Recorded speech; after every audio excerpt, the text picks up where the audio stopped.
요한복음 19장입니다. 요한복음 19장 28절부터 40절까지 제가 봉독해 드리도록 하겠습니다. 예수께서 이 말씀을 하시고 예루살렘을 향하여 앞서서 가시더라. 감람원이라 불리는 산 쪽에 있는 벳파게와 베다니에 가까이 가셨을 때에 제자 중 둘을 보내시며 이르시되 너희는 맞은편 마을로 가라. 그리로 들어가면 아직 아무도 타보지 않는 나귀 새끼가 메어 있는 것을 보리니 풀어 끌고 오라. 말이 누가 너희에게 어찌하여 푸느냐 묻거든 말하기를 주가 쓰시겠다 하라 하시매 보내심을 받은 자들이 가서 그 말씀하신 대로 만난지라. 나귀 새끼를 풀 때 그 임자들이 이르되 어찌하여 나귀 새끼를 푸느냐 대답하되 주께서 쓰시겠다 하고 그것을 예수께로 끌고 와서 자기들의 겉옷을 나귀 새끼에 걸쳐놓고 예수를 태우니 가실 때 그들이 자기 겉옷을 길에 펴더라. 이미 감난산 내리막길에 가까이 오심에 제자의 온 무리가 자기들이 본 바 모든 능한 일로 인하여 기뻐하며 큰 소리로 하나님을 찬양하여 이르되 찬송하리로다. 주의 이름으로 오시는 왕이여 하늘에는 평하여 가장 높은 곳에는 영광이로다 하니 무리 중 어떤 바리새인들이 말하되 선생님이여 당신의 제자들을 책망하소서 하거늘 대답하여 이르시되 내가 너에게 말하노니 만일 이 사람들이 침묵하면 돌들이 소리 지르리라 하시니라. 아멘. 오신 아버지 하나님 고맙습니다. 오늘도 거룩한 주의 날 우리가 마음을 모고 뜻을 모고 정성을 모아 주를 예배하는 가운데 주의 말씀을 순종케 하시니 감사합니다. 말씀이 선포될 때 우리의 마음의 문을 열어주시고 길을 여셔서 이 아침에 성령이 교회들에게 하시는 주의 음성을 듣게 하옵소서. 깨달을 수 있는 지혜도 주시옵소서. 예수님 이름으로 기도하옵나이다. 아멘. 할렐루야. 자, 우리 옆에 있는 분들 하나님 우리와 함께 하십니다. 인사하겠습니다. 하나님 우리와 함께 하십니다. 할렐루야.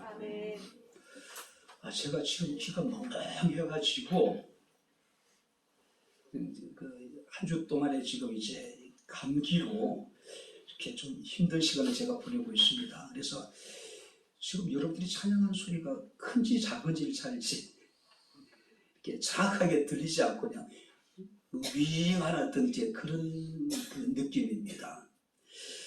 제가 이렇게 설교를 하고 있으면서도 제 목소리가 상당히 지금 낯설다고 표현해야 될까요? 모든 것이 좀 생소한 것이 사실입니다.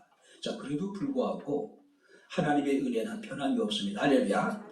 우리 가운데 하나님의 큰 은혜가 우리 가운데 함께할 수 있기를 주의 이름으로 축원합니다. 자, 오늘 본문의 사건이 일어나는 과정을 보게 되면 예수께서 이제 그리스도로서의 공생애를 마치시는 마지막 주간 첫날이라고 할 수 있는 오늘 우리 주일에 일어났던 사건입니다. 자, 예수께서 부활하신 것이 다음 주일이기 때문에 오늘부터 일주일간은 상당히 중요한 주간이었음을 우리는 알게 됩니다. 우리가 기독교 교회력에 따르면 오늘은 종교주일이고 또 내일부터 우리가 고난 주간으로 하나님 앞에 영광을 돌리게 됩니다. 자, 2000년 전 오늘 바로 여러분 예수께서 십자가의 고난을 당하시기 위해서 예루살렘에 입성하실 때에 수많은 제자의 무리들이 예수님을 열렬하게 환영했죠. 그들이 종려나무 가지를 꺾어서 흔들었다고 해서 오늘을 종려주일이라고 우리가 부르게 됩니다. 자, 마가복음 11장 9절 10절 말씀을 보게 되면은 앞에서 가고 뒤에서 따르는 무리가 소리 높여 이르되 호산나 다윗의 자손이여 찬송하리로다. 주의 이름으로 오시는 이여 우리 조상 다윗의 나라에서 가장 높은 곳에서 호산나 하더라. 자, 그들이 열렬하게 환영했던 주는 어떤 분입니까? 성경 말씀을 보게 되면은 주의 이름으로 오시는 분이십니다. 그리고 오늘 우리 본 말씀을 보게 되면은 주의 이름으로 오시는 왕이라고 말씀을 하고 있습니다. 오늘 시간 주의 이름으로 오시는 왕이신 우리 예수님의 고난을 깊이 생각하고 주께 감사할 수 있는 아름다운 귀한 시간이 될 수 있기를 주의 이름으로 축원합니다. 오늘 우리가 이제 이 종려주일을 통해서요, 바로 예수님의 종려주일과 함께 했던 사람들의 모습을 우리가 보게 됩니다. 우리가 그들의 모습을 살펴보면서 우리가 이 고난 주간을 어떻게 우리가 보내야 될 것인가를 함께 생각하면서 은혜를 나누도록 하겠습니다. 자, 먼저 우리 한번 30절 말씀을 우리 같이 읽겠습니다. 이르시되 너희는 맞은편 마을로 가라. 그리로 들어가면 아직 아무도 타보지 않는 나귀 새끼가 매어 있는 것을 보리니 풀어 끌고 오라. 자, 예수께서 예루살렘에 입성하기 전에 뜻밖의 명령을 내리십니다. 바로 그것이 뭐냐면은 두 제자에게 이르시기를 건너편에 가서 아직까지 성경 말씀하니까 아무도 타보지 않는 나귀 새끼가 있을 텐데 그것을 풀어 끌고 오라고 하는 명령입니다. 자, 여기서 맞은편 마을, 그리고 아무도 타보지 않는 나귀 새끼, 그리고 그것을 풀어서 끌고 오라. 자, 만약에 이것이 사전에 예약된 것이 아니라면은 자칫 잘못하면은 오해를 받을 수 있는 상황이죠. 만약에 사람들이 이르기를, 만약에 그 나귀의 임자가 이르기를 왜 그러냐 묻거든 주가 쓰시겠다라고 하면 된다라고 말씀하고 계심을 우리가 보게 됩니다.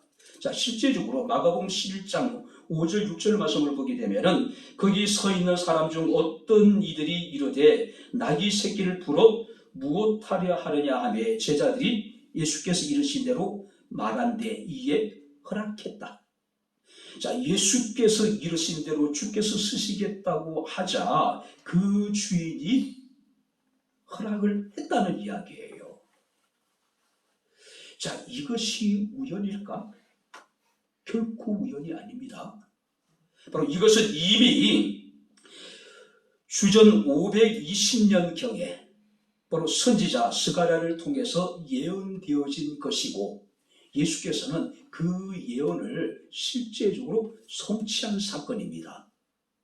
우리가 스가랴서 9장 9절 말씀을 보게 되면 시온에 따라 크게 기뻐할지어다 예루살렘에 따라 즐거이 부를지어다 보라 내 왕이 내게 임하시나니 그는 공의로우시며 구원을 베푸시며 겸손하여 나귀를 타시나니 나귀의 작은 것 곧 나귀 새끼라고 말씀을 하고 있습니다. 바로 이것은 예수님이 오시기 전 500년 전에 예언된 선지자의 예언이에요. 그리고 예수께서는 그 예언을 지금 성취하고 계신 것입니다.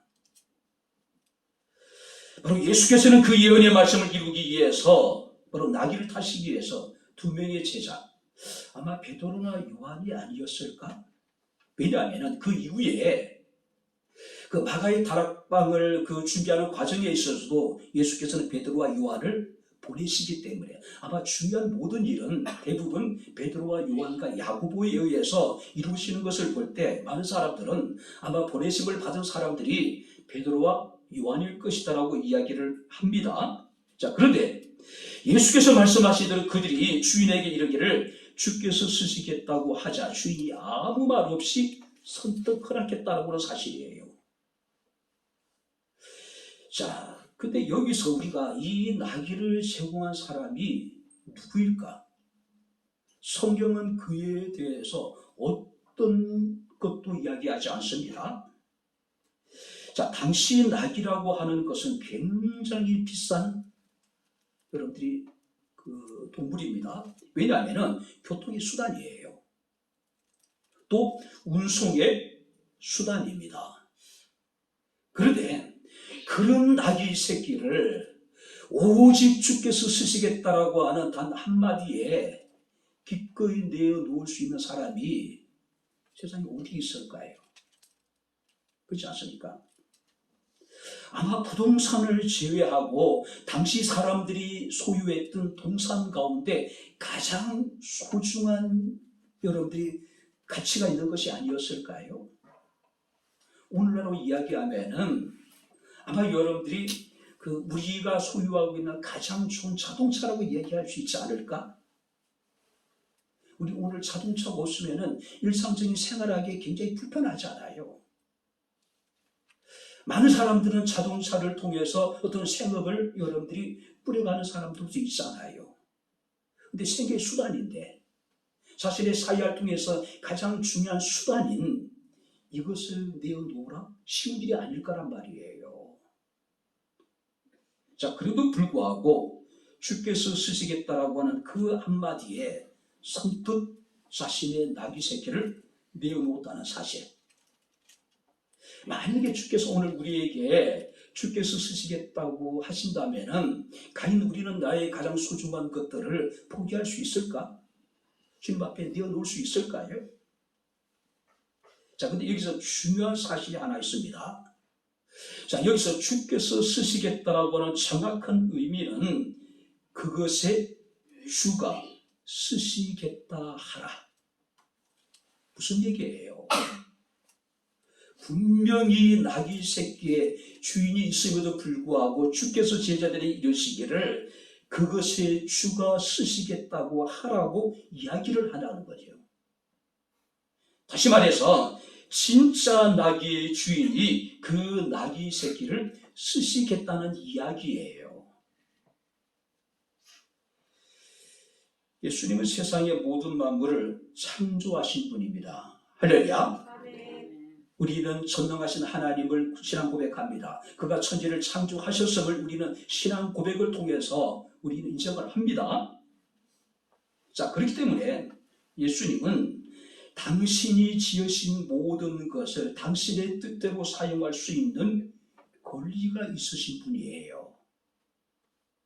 자, 그렇기 때문에 이 나귀 주인은 그것을 주가 쓰시겠다 하라. 그것의 주가, 그것의 주인이 쓰시겠다라고 하니 자신의 가장 소중한 재산 가운데 하나였던 이 나귀 새끼를 기꺼이 내어놓는 것이죠.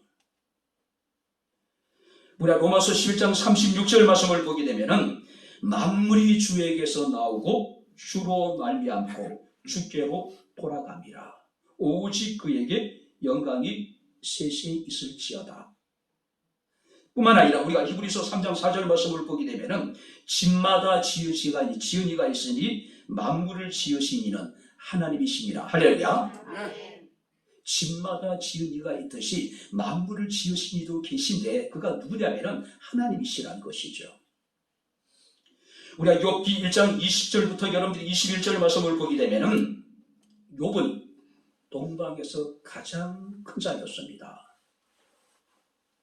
자, 그런데 그는 하루아침에 7명의 아들과 3명의 딸을 잃는 극한 슬픔을 당하게 됩니다.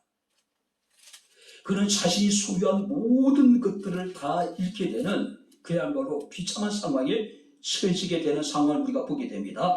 그때 욥이 그 소식을 듣고 이르기를 욥이 일어나 겉옷을 찢고 머리털을 밀고 땅에 엎드려 경배하며, 이런 상황 속에서도 욥이 하나님께 경배했다는 이야기예요.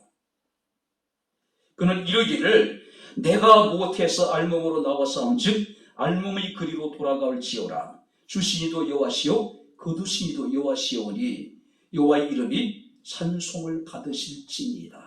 할렐루야. 주신 이도 여호와시고 거두어 가신 이도 여호와시오니 오직 여호와 이름이 찬송을 받으시기에 합당하다고 지금 오직 하나님을 찬양하고 있는 거예요.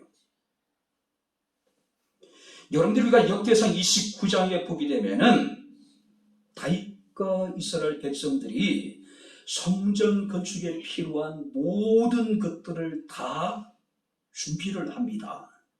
그때 다윗이 하나님 앞에 이런 기도를 드립니다. 나와 내 백성이 무엇이기에 이처럼 즐거운 마음으로 드릴 힘이 있었나이까. 그러니까 이미 솔로몬이 성전을 건축하는 데 있어서 필요한 모든 것들을 다윗의 시대에 완벽하게 준비해 놨단 말이에요. 그 상황 속에서 이 다윗이 하나님 앞에 너무 감격한 겁니다. 나와 내 백성이 무엇이기에 이처럼 즐거운 마음으로 드릴 힘이 있었나이까. 그래서 이런 이야기합니다. 모든 것이 주께로 말미암아 싸우니 우리가 주의 손으로 받은 것을 주께 드렸을 뿐입니다. 내 것을 드린 것이 아니라 하나님께서 우리에게 주신 것, 우리가 주의 손에서 받은 것을 우리가 주님께 드렸을 뿐입니다라고 지금 놀라운 고백을 하고 있는 겁니다. 나의 모든 소유는 내 것이 아니라 하나님의 것입니다. 할렐루야. 네. 원래부터 하나님의 것이었어요. 근데 많은 사람들은 원래 내 것인데 내가 하나님 앞에 드렸다라고 착각하고 있는 겁니다. 오늘 이 나귀 주인은 이런 믿음이 있었기 때문이 아닐까요? 원래 그 나귀 새끼의 주인은 주님이시기 때문에 그 주인이 쓰시고자 하니 기꺼이 자신의 나귀 새끼를 들 수밖에 없었다는 것이죠.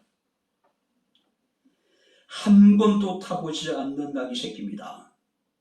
한 번도 부려보지 않는 나귀 새끼였습니다. 힘을 실어보지도 않는 어린 나귀 새끼예요. 주님께 자신의 나귀 새끼를 드림에 있어서 따지지도 않았습니다. 억울해하지도 않습니다. 그저 주인으로서 마땅히 그가 자신의 것을 사용할 수 있는 권한이 있으시기 때문에 온전한 마음으로 그는 순종하여 자신의 나귀 새끼를 드릴 수 있었다는 것이죠. 우리가 에스더서 4장에 보게 되면은 수산성에 거하는 유다 백성들의 위기가 찾아옵니다. 근데 이 위기 속에서 이 모르드게가 이 위기를 극복할 수 있는 방법은 단 하나예요. 에스더가 아수르의 왕에게 가서 자기 백성들의 억울한 사정을 아뢰는 겁니다. 근데 에스더가 움직이질 않아요. 그죠? 자, 그때 모르드게가 에스더에게 이런 이야기를 합니다.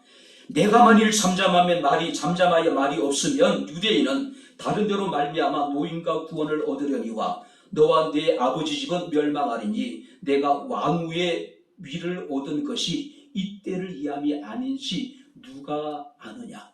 무슨 얘기예요? 네가 지금 왕후가 된 것을 이때를 이함이 아닌지 누가 아느냐. 누가 아느냐. 그러니까 네가 지금 페르시아 왕국의 왕비가 된 것은 오늘 이때 지금 자기 백성들이 고통을 겪고 있는 절체절명의 위기 속에서 자기 백성을 구하기 위한 하나님의 뜻이 있는 것이 아니겠느냐라고 이야기를 해요. 내가 소유하고 있는 것, 내가 무엇을 할 수 있는 능력이 있는 것, 내게 어떤 지혜가 있다면 바로 그것은 이때를 이함입니다. 이때가 어떤 때일까요? 하나님이 정하신 때를 위해서 하나님께서 우리에게 물질을 허락해 주셨을 것이고 우리에게 무엇인가 할 수 있는 능력을 주셨을 것이고 우리에게 지혜를 주셨다는 것이죠. 근데 우리는 하나님이 정하신 그것보다는 자신의 유익을 위하여서 오직 자신만을 위하여서 하나님 우리에게 주신 그 은혜를 우리가 오용할 때가 얼마나 많은지 몰라요. 우리가 하나님의 부르심을 받은 것은 단 하나입니다. 하나님이 우리를 사용하시기 위해서, 하나님이 우리를 쓰시기 위해서, 하나님 우리를 정하시고 하나님 우리를 불러주셨는데 과연 우리는 하나님에 대해서 얼마만큼 쓰임을 받고 있을까요? 물건을 쓰다가 못 쓰게 되면 버려버립니다. 그렇게 할 수밖에 없는 거예요. 근데 만약에 바로 하나님의 부르심을 받은 사람들이 하나님 앞에 쓰임을 받지 못하고 버림을 받는다면 이것은 비극이죠. 이것은 불행입니다. 이것은 수치고 이것은 고통이에요. 부족하지만은 연약하지만은 보잘것없는 사람이지만은 우리가 하나님의 나라를 위해서 주의 피로 세우신 하나님의 거룩한 교회를 위해서 또 누군가를 위해서 우리가 하나님 앞에 쓰임을 받을 수 있다면 바로 그것이 하나님의 은혜가 아닐까요? 조지 휘필드라는 사람 이런 이야기합니다. 나는 인생의 후반전을 녹소로 없어지기보다는 달아서 없어지기를 원한다. 무슨 얘기예요? 육체가 썩어서 사라지기보다는 나는 주의 일을 행하다가 닳아서 사라지기를 원한다, 없어지기를 원한다는 이야기예요. 주가 쓰시겠다라고 말씀을 하고 있습니다. 연약하고 죄인되고 원수되었을 때에 예수 그리스도의 십자가의 고난과 죽으심을 통해서 하나님의 사랑 우리에게 확증시켜 주셨습니다.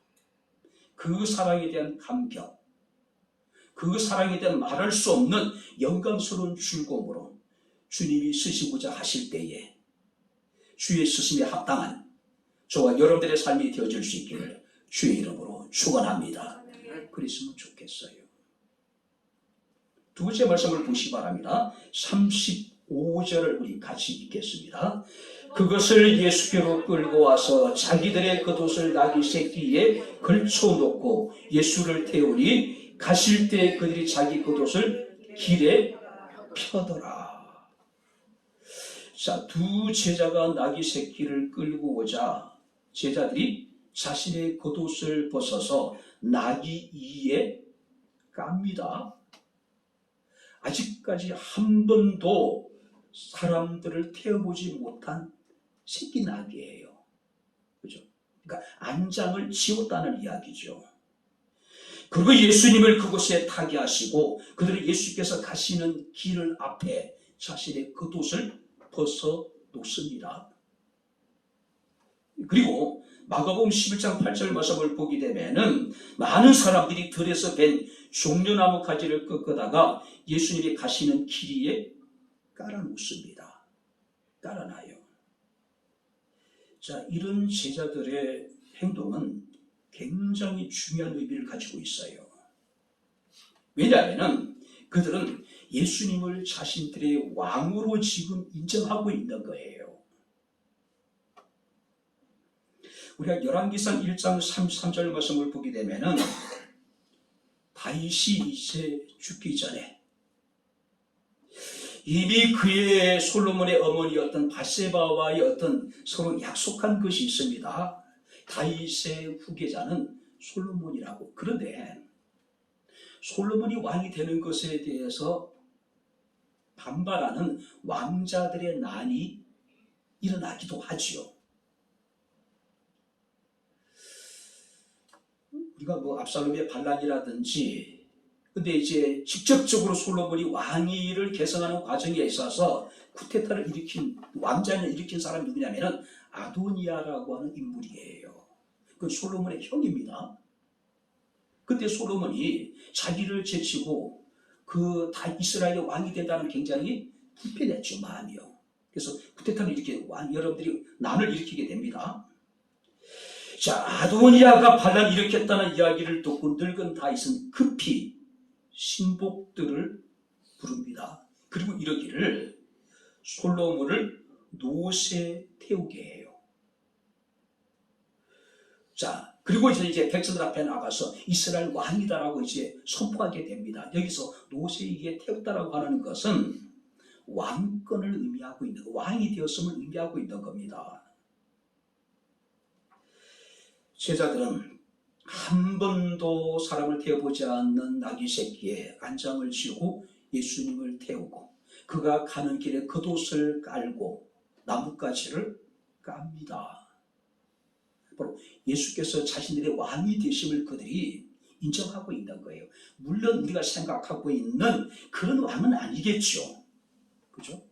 로마를 정복시키고 로마를 쫓아내고 새로운 이스라엘 왕국을 건설할 왕으로 그들이 인정했겠죠.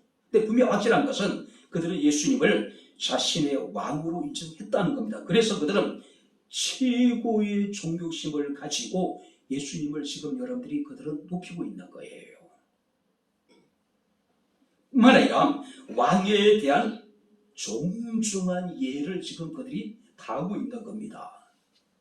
그리고 겉옷을 깔고 겉옷을 앞에 열을 펼쳤다는 이야기는 겉옷은 가장 중요한 그들에게 일생에 여러분들이 겉옷입니다. 가장 중요한 거예요. 왜냐하면 겉옷은 단순히 겉옷이 아닙니다. 겉옷은 밤이 되게 되면은 이불 역할을 해요. 그래서 성경 말씀을 보게 되면 혹시 우리가 겉옷을 담보로 잡았을 경우에 해가 지기 전에 돌려주라 그럴 정도로 겉옷은 굉장히 중요한 의미를 가지고 있단 말이에요. 근데 그들은 지금 자신의 그런 겉옷을 말 안장을 만들고 예수님의 가시는 앞길에다가 지금 그들이 펼쳐놓고 있는 거예요.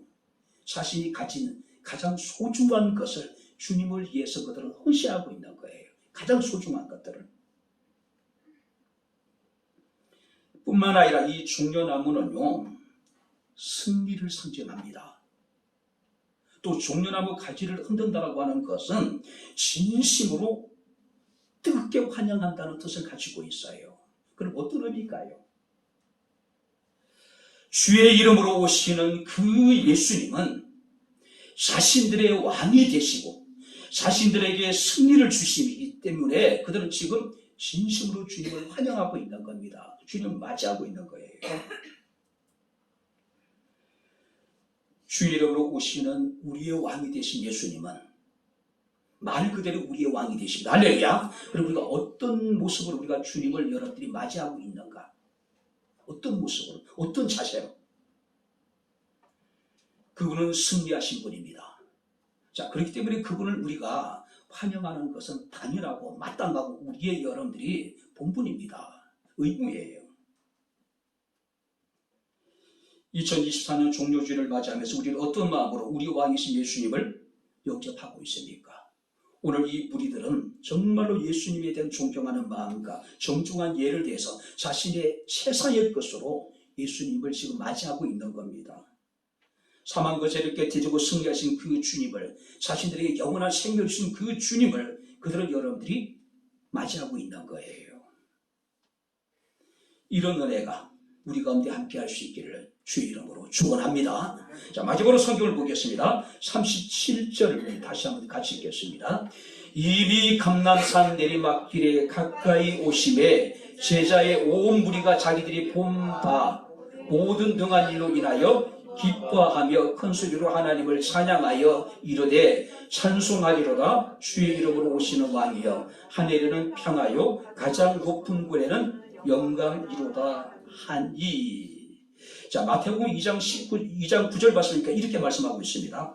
앞에서 가고 뒤에서 따르는 무리가 있어 소리 높여 이르되 호산나 다윗의 자손이여 찬송하리로다. 주 이름으로 오시는 이여 가장 높은 곳에서 호산나 하더라. 자, 그들이 이제 종려나무 가지를 꺾어들고 흔들면서 주님을 찬양합니다. 호산나 호산나 호산나 호산나. 자, 여기서 호산나라고 하는 말은요, 히브리어 발음 그대로 우리 성경이 이제 여러분들이 기록하고 있습니다.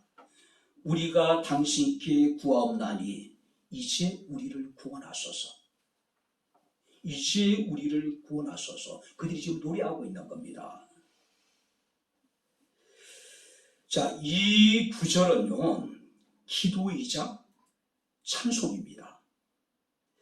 자, 하나님의 구원을 간절히 바라보면서 그 구원의 하나님을 그들이 지금 높이면서 지금 찬송하고 있는 거예요.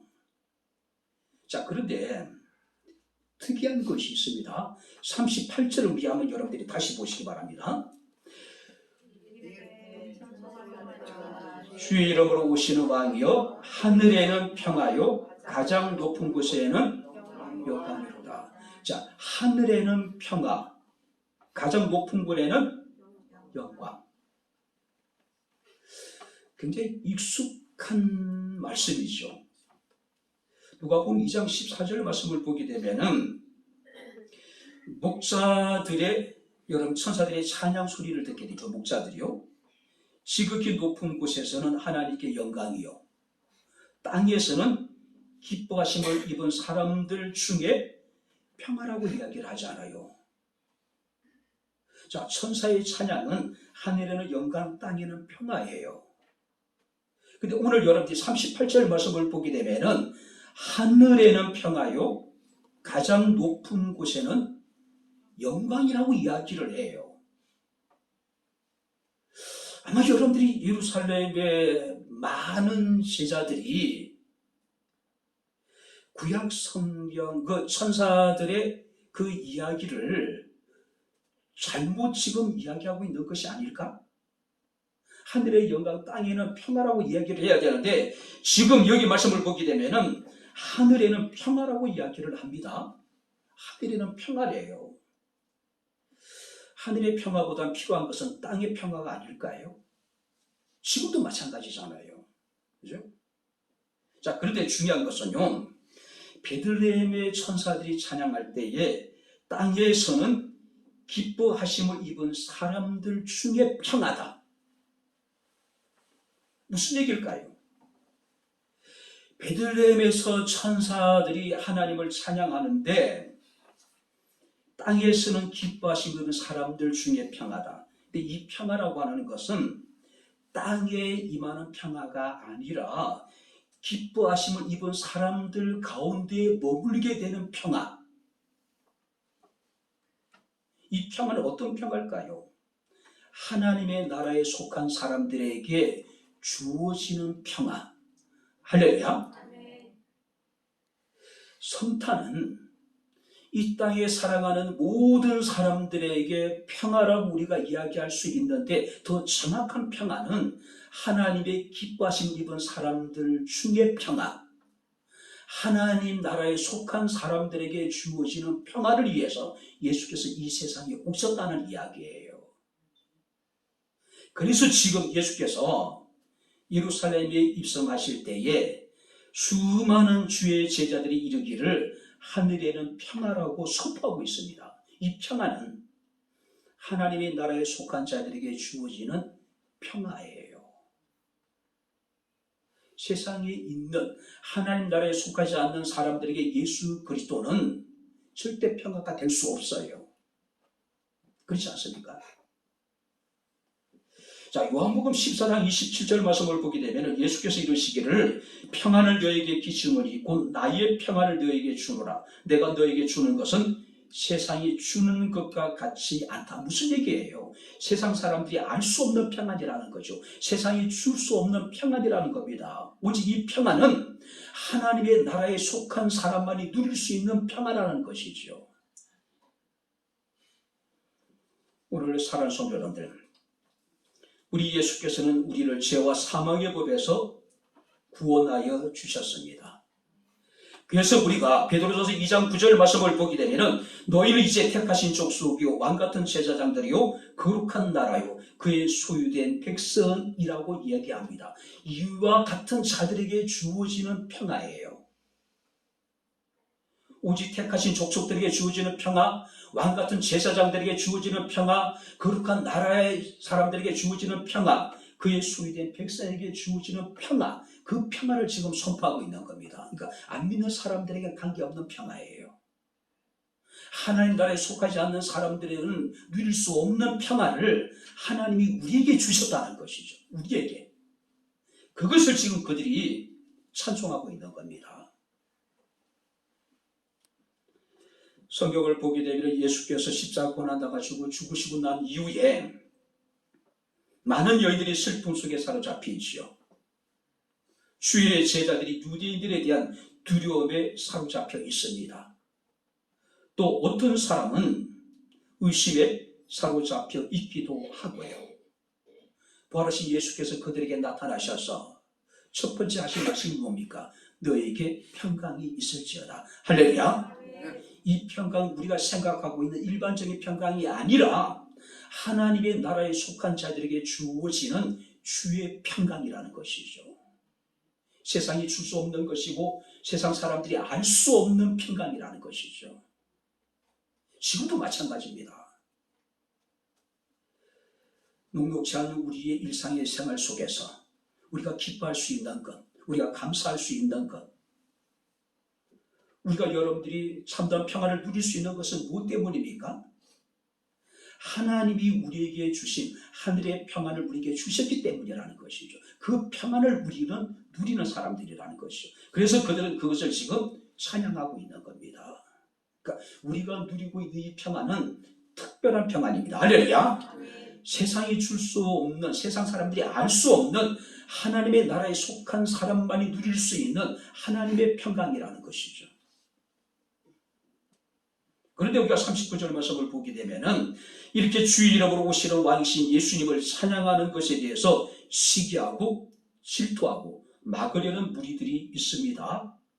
우리가 여러분 39절 말씀을 보게 되면은 무리 중 어떤 바리새인들이 말하되 선생님이여 당신의 제자들을 책망하소서 하거늘 그때 주께서 이르시기를 내가 말하노니 이 사람들이 침묵하면 돌들이 소리를 지르리라.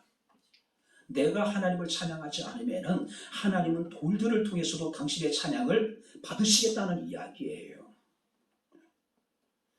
그래서 우리가 히브리서 13장 15절 말씀을 보게 되면은 그러므로 우리는 예수로 말미암아 항상 찬송의 제사를 드리자. 한번 따라해 보시기 바랍니다. 항상 찬송의 제사를 드리자. 할렐루야. 구약의 제사장들이 아침 저녁으로 상번제를 하나님 앞에 드린 것처럼 우리는 찬양으로 아침 저녁으로 매일매일 하나님 앞에 제사를 드리는 사람들이라는 것이죠. 오늘 종려주의를 통해서 성경 말씀을 보게 되면 수많은 주의 제자들이 종려나무 가지를 흔들면서 주의 이름으로 오시는 왕이신 예수 그리스도를 찬양하고 있는 모습을 우리가 보게 됩니다. 우리 왕이 되셔서 우리의 기도를 들으시고 우리를 구원하시고 바로 여러분들이 우리에게 하나님의 나라에 속한 하나님의 백성이 되게 하신 그 주님의 은혜를 기억하고 기도와 찬양과 예배로 우리가 이 종려주의를 통해서 고난주간을 통해서 하나님께 영광을 돌리게 되기를 주 이름으로 축원합니다. 이제 말씀 마치도록 하겠습니다. 이런 이야기가 있습니다. 희미한 착각 속에 황홀한 오해를 하면서 산다. 희미한 착각 속에 황홀한 오해를 하면서 살아간다고 이야기를 합니다. 그러니까 남들은 그렇게 생각하지 않은데 자기 자신이 혼자 착각하면서 살아가는 거예요. 그러니까 신앙에 있어도 마찬가지입니다. 주님은 그렇게 생각하지 않는 것 같은데 자기 자신이 신앙생활 잘하는 것처럼 착각하고 살아가요.